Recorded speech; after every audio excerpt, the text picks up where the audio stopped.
May is kind of sucked for MMOs. Actually, you know what? No, in retrospect, the entire year has sucked for new MMO releases. And while June actually does have a game fully releasing along with test phases and pre-registrations, 2024 overall does not really look that good. With this in mind, if this is your first time here, consider subscribing to the channel, hitting that little bell notification. That way you're made up to date with everything that I post. I post every single week. Let's go ahead and jump right in.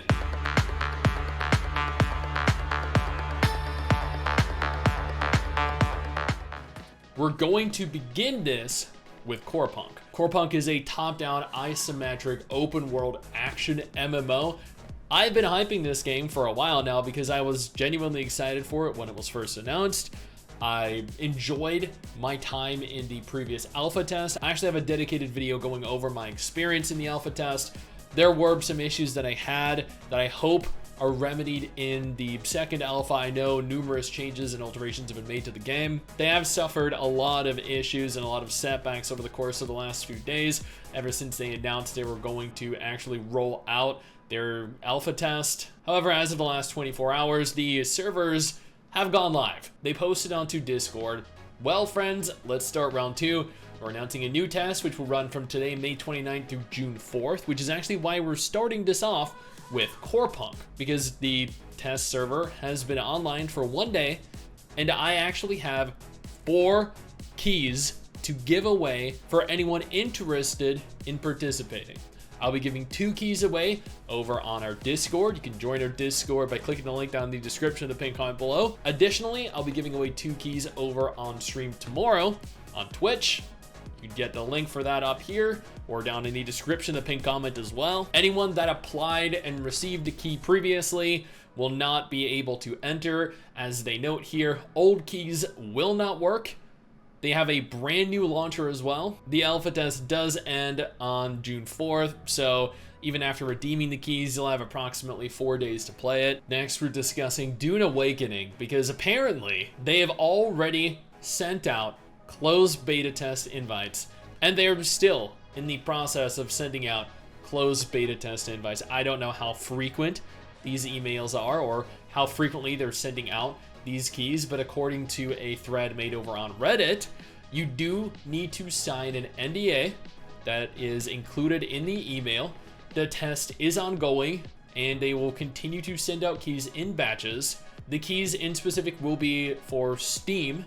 Again, for those who sign the NDA, there will be more information included at a future date. They also note that there will be future testing without an NDA, which makes sense. Although even after receiving the email asking for players to sign an NDA, there are still many players that haven't received a key. So evidently they're having some issues with this. I don't know how long this test phase specifically is going to last for. And beyond that, I don't know if they plan on holding follow-up test phases this month, next month, the month after. They haven't really disclosed anything. They're remaining very quiet and very vague with regards to any and all testing right now, but you can play it. It is playable. Now, before I discuss any further MMOs, I want to take a moment here to thank my incredible patrons over on Patreon who allow for me to continue to do dedicated videos like this every single day. You guys are phenomenal, and again, I thank you all enough for the support. Next, we're talking Wayfinder. And the only reason I'm including Wayfinder here is because initially, Wayfinder was an MMO, but now they've altered the trajectory of the game. Not only was Wayfinder going to be an MMO, it was going to be a free-to-play MMO on launch. With this new direction comes the new business model. A paid purchase is required. The MMO aspect has been completely removed. The game is now playable single player, completely single player. No other players are necessary. Or alternatively, it has multiplayer co-op. They have removed all in-game monetization. This is due to the fact that they are now a premium paid game. They have announced that they are launching on June 11th on the Steam, on the PlayStation 5, in summer, on the Xbox X and S in fall. The co-op will be 3-player co-op. There will be no queues. There will be no login. There will be no accounts whatsoever. You can play solo, or you can engage in peer-to-peer co-op with friends. I honestly don't know how successful this is going to be, given A lot of people were excited for it, specifically due to the MMO aspects, but I mean, if your game's failing, then you got to make changes, right? After Digital Extremes pulled out, the team behind Warframe, they needed to do something, so this was their answer. Good or bad, success or failure, this is it. Once Human is considered by everyone that I've seen and everyone I've talked to be an MMO, a third-person, open-world, post-apocalyptic MMO. And while it is not launching this month, pre-registrations have opened. If you pre-register now, you get some very sick rewards. If everyone pre-registers and we hit that 20 million milestone, then we all benefit. That is the single reason why I'm including it in this list. You can pre-register right now on Android and iOS. You can wishlist this on Steam. I honestly don't know if the game is going to be any good. MRSSTIX had a lot of fun playing it. Everyone that she played with also thoroughly enjoyed playing it, but they all played it on PC. I don't know how bad it is on mobile. Tarisland officially announced that they are launching on June 21st. This is 1 week before Final Fantasy XIV is launching their Dawntrail expansion. This is a little under 2 weeks before Zenless Zone Zero launches. This is less than a month after Wuthering Waves launched.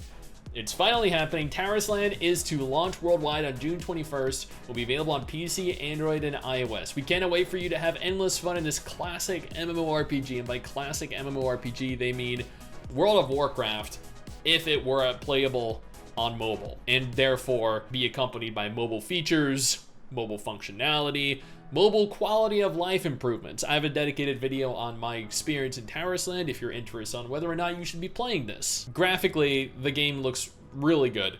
The combat wasn't bad, but everything else.